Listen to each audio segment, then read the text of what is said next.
top 5 best movies of 2020. No, it's 2019. 2019. On top of that, we're going to be giving away some superlatives and 2 honorable mentions. Let's do this. Let's do it. Let's do it.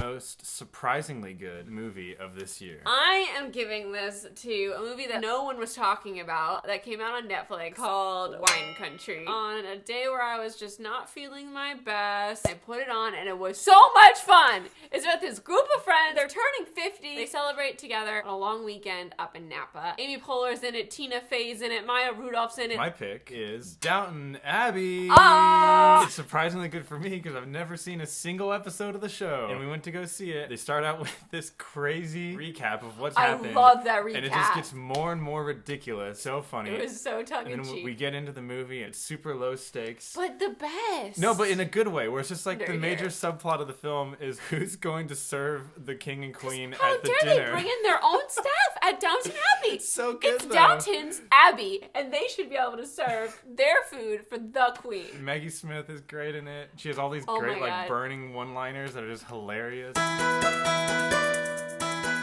Best sequel that came out in 2019. This is an easy one. This is just a giveaway. This is What did you pick? Avengers Endgame, of course. What else could there be? It's the sequel to the biggest movie ever, and it's the biggest movie ever. It's Avengers Endgame. That's all you have to say. It's Avengers Endgame. It's following up Infinity War, which is like a giant cliffhanger. The Russo brothers, all they had to do was stick the landing. They stuck the landing. It was amazing. Wrapped up so many characters. Beautiful. It was perfect. If you don't choose Avengers Endgame, then why are we even doing this video? I didn't choose Oh Avengers Endgame. How can you not choose it? Because I picked How to Train Your Dragon 3. It was good. It was so good. The end had me bawling. The end like, is really, yeah. it was so perfect. That ending is really perfect. Yes. It's really great. I've been waiting for this one. Great movie of 2019 that people don't think is so great. Mine is It 2! I thought It 2 was better than It 1, and I am the only person who thinks that. I really love movies where we're with the characters and we get to see them evolve into a different stage of their lives. Seeing the transition from like kid to adult is just fascinating to me. And seeing them come back together, that nostalgia factor, is my favorite. It's my favorite trope. I don't like the clown, really. I don't really care for him. I don't care for his antics. I don't care for how we killed him, but I care for these characters and their relationships. And I thought that they had a really strong character moments throughout this whole film. That would be my runner-up for unpopular opinion best movie. I really liked it too. I love the cast of the second one. My pick is one of the best movies to come out this year, even though it didn't make my top 5. It is Godzilla, King of the Monsters. Oh, wow. Everyone has this movie wrong. If you're going to a Godzilla movie expecting some like deep plot, you're in the wrong And I movie. wasn't, no. Everyone's complaining that the human plot sucked. Every human plot sucks in every Godzilla movie. That's not the point. The point is the big monster battles, and those were Big great. dinosaurs. We had Godzilla, we had King Ghidorah, we had Mothra, who's my favorite, we had Rodan, who stole the show with that crazy chase sequence with the jet fighters. Oh my god, every monster fight and the explosions and fighting in the Arctic and in the cities and the lightning. Ghidorah with his wings going wah with the lightning. This movie was perfect. It's everything I wanted it to be. It was amazing. I'd had so much fun. I'm glad you had a I great had time. so much We came fun. out of that and I was like, and John was like, that was amazing! It was so good. Next category is the funniest movie. What did you choose? I chose Jojo Rabbit.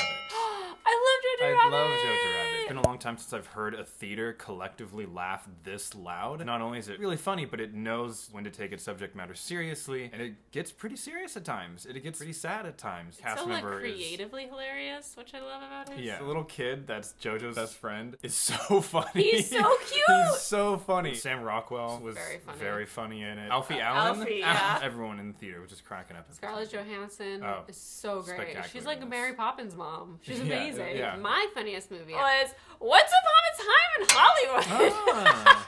Because while it was long and had like stretches of stuff that we didn't really need, everything with Leonardo DiCaprio and Brad Pitt was so fun. And then that ending, I was in absolute hysterics for like a solid 10 minutes. People were laughing, but I think I laughed for longer. You were, I just kept laughing because I could not stop laughing. And John was like, what are you doing? Like, that was hilarious. That ending was wild. It was such a good wrap that made the movie be good to me. Because for a while I was like, well, Quentin, we don't have much going on here, you know? Let's get to it. There's a lot of just like setup, and we're like, where is it going though? And then we had this payoff that really doesn't pay off everything, but it paid off enough for me that I was like, most underrated. For this, I chose a wonderful little film that I feel like not enough people talked about called Yesterday. Oh, Yesterday. And it also got kind of like okay reviews, but my troubles went so far away. It's one of the movies of this year that like stayed the most with me. I still think back on it. It came so out glad. months and months ago, but I still think back on that movie. It's a nice, sweet story. It tackles this really kind of crazy idea of what if something that everyone knows just disappeared from everyone's consciousness one day and only you remembered it. The lonely aspects of it, the hilarious aspects, the terrifying aspects of it. I love the journey that our main character goes on. That help scene is so powerful. Yeah. My most underrated film was Shazam. Oh, nice. I feel like no one's talking about Shazam, and it was so good. Shazam was awesome. I loved Shazam. I was just not expecting much, and then I came out with my heart so full. I can't wait for the sequel. It's the best thing DC has done thus far in my eyes. It was so funny. It has a lot of heart to it, which I think not as That's many the most- superhero movies have nowadays. It's time to go into the list. Wait, there's What? one more award. What? You're not giving this award. What is the award? It's the Avengers Endgame Award. Oh my god. The Avengers Endgame Award for being Avengers Endgame. And I'm giving it this award because it's my favorite movie of the year, but it's not on my list because it's too obvious of a choice and I don't want to talk about it because it was going to be my favorite no matter what as long as they stuck the landing, and it was. So it gets the Avengers Endgame Award for being Avengers Endgame. It's not on my list. That's why. Okay. So my first honorable mention is, you're going to laugh, What? The Irishman.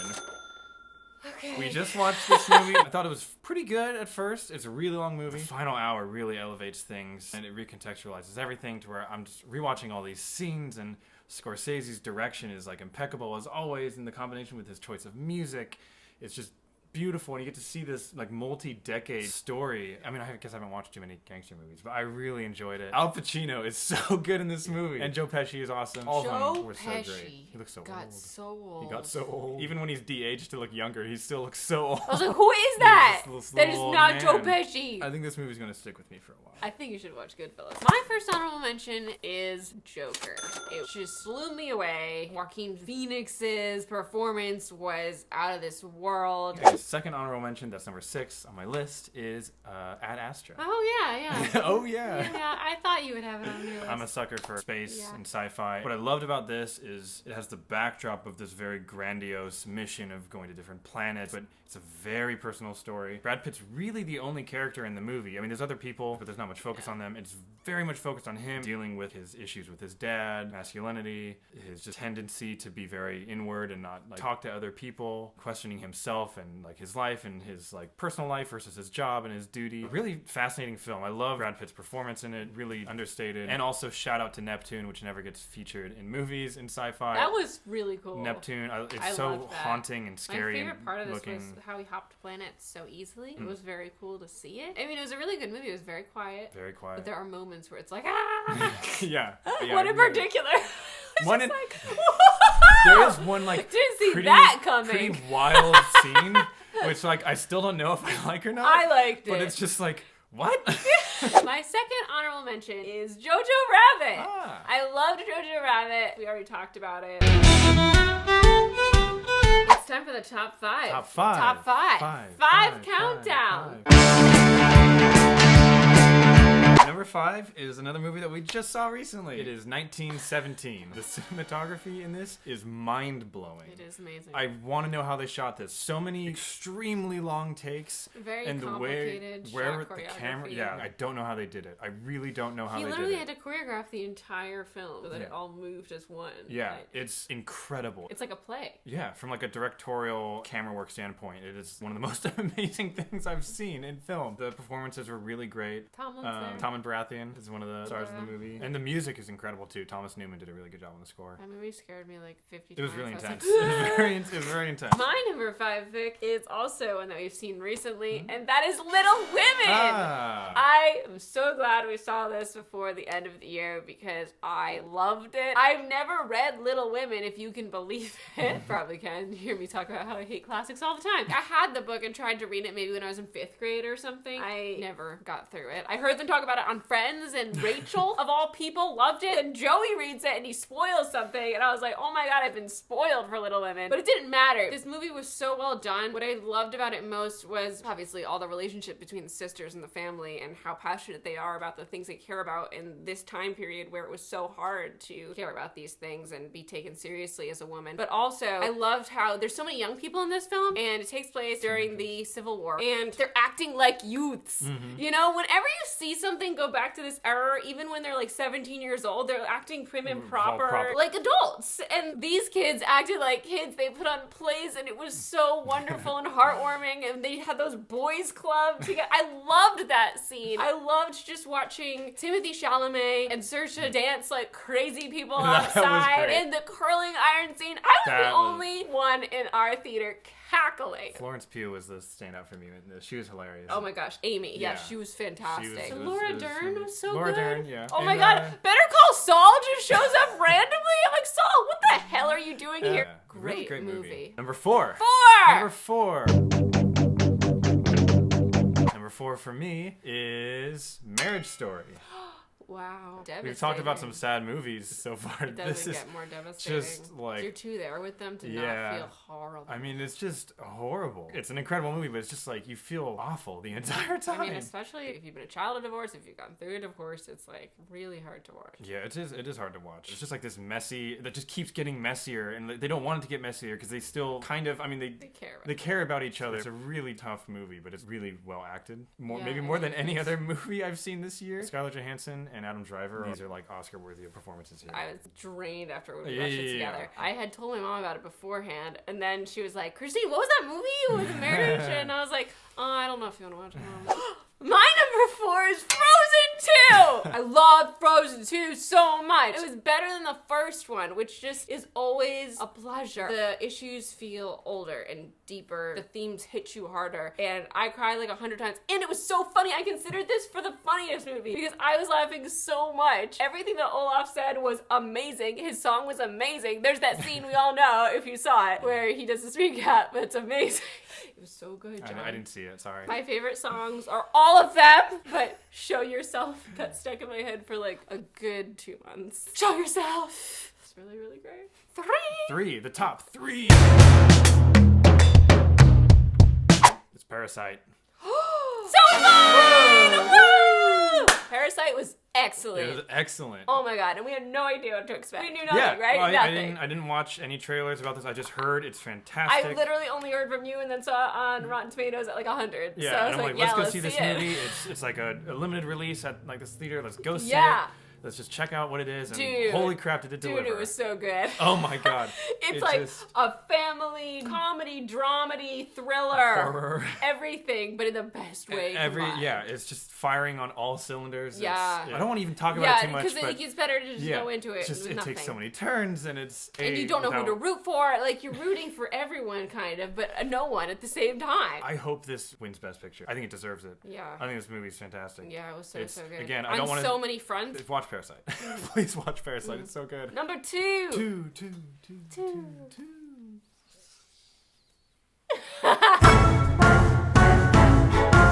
I've already talked about my number 2. Oh shit! What is it? Joker.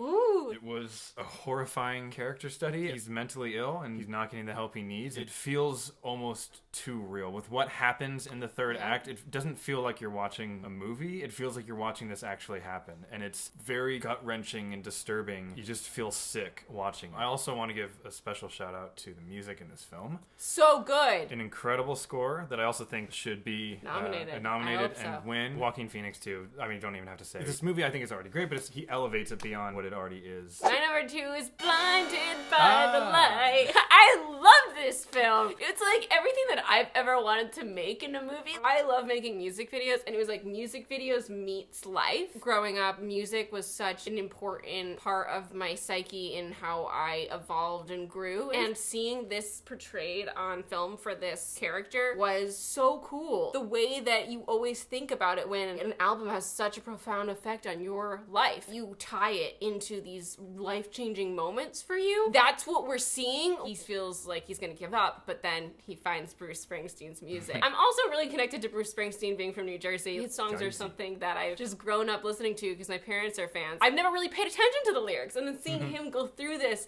and really find strength in these lyrics was so cool. A lot of us, I feel like, have had that album that was there with us for a time that was really hard, and we needed those lyrics. There's so many moments where just he starts singing and then everyone starts singing with him, and it's like everything I've ever wanted to see. I can't wait to watch that again. I came out of that movie feeling so happy and just so full of life. And I listened to Bruce for like 2 weeks straight.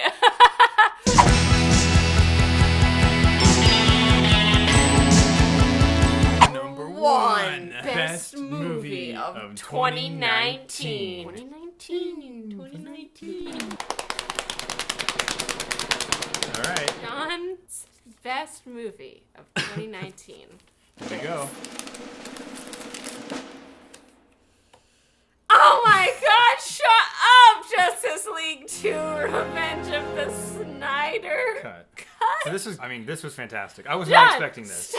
So, Snyder has come back. He has proven to be a tour de force of filmmaking. Justice League 2 blew my mind. Ryan Reynolds is back as Green Lantern, which was interesting. Okay. What is your real number? They had both Ben Affleck and Robert Pattinson playing Batman, which is interesting. Jump between me the real number both. 1.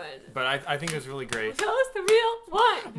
My number 1 movie is Why Just Spill Your Beans. Oh my god, The Lighthouse. You're fond of me, lobster. I knew that was gonna be on You're here. You're fond of me, lobster. The Lighthouse. What a crazy movie. It is so weird. We have Robert Pattinson and we have Willem Dafoe as 2 lighthouse keepers on an island going crazy. You don't know, are they going crazy? Or is it the actual island and the lighthouse doing things? It's just like this mental trip, psychological thriller of a movie. You get 2 hours of Willem Dafoe as an old sea captain talking like a pirate. Hark! Poseidon, strike ye down into the briny depths with Davy Jones. That's the whole movie, is him doing that, and it's so good. Oh my god. Robert Pattinson doing this like crazy like New England accent. They're all just like drunk half the time, and it's raining, and they're dancing around and chugging alcohol, and Willem Dafoe's farting the whole time. You're fucking fat. And it's also like terrifying, and you don't know what's happening or if it's real. Theorizing in these movies. I like all these theories after. Yeah, because there's a very surface level story of what's happening, but it's also very metaphorical, which I don't want to get into because that's what the whole movie's about. Yeah, you want to watch it for yourself. Yeah, because there's a lot of different ways that you can interpret the movie. I got something else out of it. You got something else out of it, but we both kind of agreed that like that's also what could it be about. I had like a childlike smile on my face leaving that movie. It felt very kind of Lynchian too, very David Lynch. Kind of Twin Peaks kind of vibe, it's like shot what's real and what's happening. On like an old yeah. camera. Oh god, I knew I would love this when the movie starts and we went through all the trailers and then like the aspect ratio goes boo. Honestly, if you liked R-Pads at all in any movie, you should watch. Yeah, Robert Pattinson's so great in this. He's a crazy character. This blew me away. The Lighthouse. I know what this is. You wrapped this pretty well. I put one piece of tape on it.